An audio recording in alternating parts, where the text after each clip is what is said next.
welcome to the Narrowing Path. My name is Steve Van Eiderstein. Welcome, and thank you for joining me again. We'll go ahead and we'll be reading the daily meditation from James Allen for January 10th, of course. And we'll get my fresh reactions and responses to this, and we'll see what this one's actually about.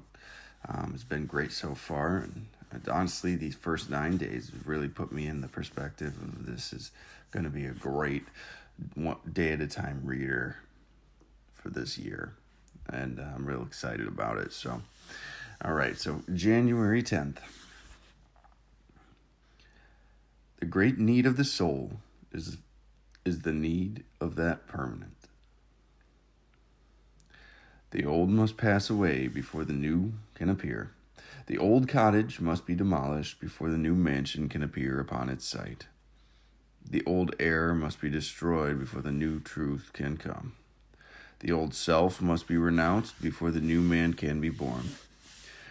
When the old self of temper, impatience, envy, pride, and impurity has perished, then in its place will appear a new man of gentleness, patience, goodwill, humility, and purity. Let the old life of sin and sorrow pass. Let the new life of righteousness and joy come in. Then all that was old and ugly will be made new and beautiful. It is in the realization of this principle where the kingdom of heaven, the abiding home of the soul, resides, and which is the source and storehouse of every permanent blessing. A life of virtue is noble and excellent. A life of virtue is noble and excellent. What a great final statement on that, to be honest with you. It took me a while to realize what virtue actually meant, if I'm honest with you. I didn't, practice these virtues. And, they say patience is a virtue and this and that and the third. I didn't really understand it. I mean, it's a character quality, I guess, at the end of the day. But I think virtue really comes from knowing how you can be opposite to that character quality. And it says here, when the old self of temper, impatience, envy, pride, and impurity has perished, right? And then it goes into, did it actually say them? Has perished, and then in its place appear a man of gentleness, patience, goodwill, humility, and purity, right? So it's the acknowledgement of what some would call the defects of character, what some would call shortcomings, which some would call flaws, places where they fall down. And it says those have to be replaced by these. And I think that's where virtue lies, is the acknowledgement of the negative or harmful character trait and the replacement or the practice of the opposite, maybe. Practice of the opposite is probably the best way to say that. The temper, gentleness, impatience, patience, envy, goodwill, pride, humility, impurity, purity. And when you can do this, when you can practice these things by choice, and you've done the work and you've taken the actions to walk through your motivations, your reasonings, and your desires to practice the other, and you're able to have that self-knowledge that I talked about a couple of days ago, to fully have to conquer oneself and practice these spiritual principles, we'll call them, the gentleness, the patience, goodwill, humility, and purity.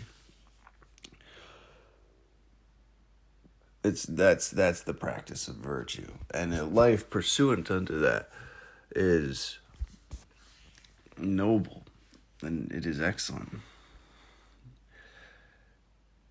It is in the realization of this principle where the kingdom of heaven, the abiding home of the soul, resides, and which is the source and storehouse of every permanent blessing. Right?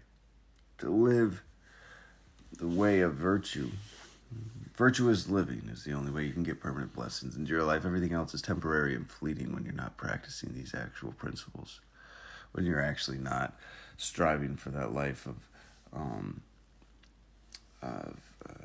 principle-based, virtue-based living. Maybe it's a better way to say that. And I like how he referenced where the kingdom of heaven, the abiding home of the soul, resides.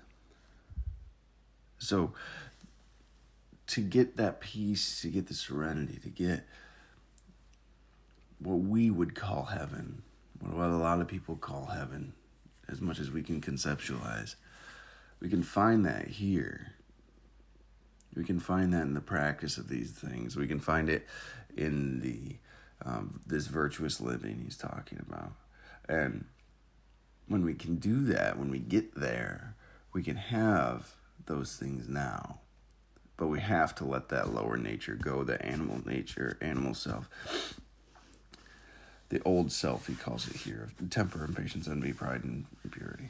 When we can let these things go and virtuously practice spiritual principles, the opposite of these things, when we can practice the gentleness, patience, goodwill, humility, and purity, we can have that little bit of kingdom of heaven right here, right now, and today's in our lives today. And what a awesome promise, really, is that. That's just a fantastic perspective to take, and I have to tell you that has been my personal experience as well. So, great reading today. Thank y'all for joining me again, and I really do appreciate it, and I enjoy it. Throwing this up there. So, I look forward to continuing on with y'all, and until next time, thanks.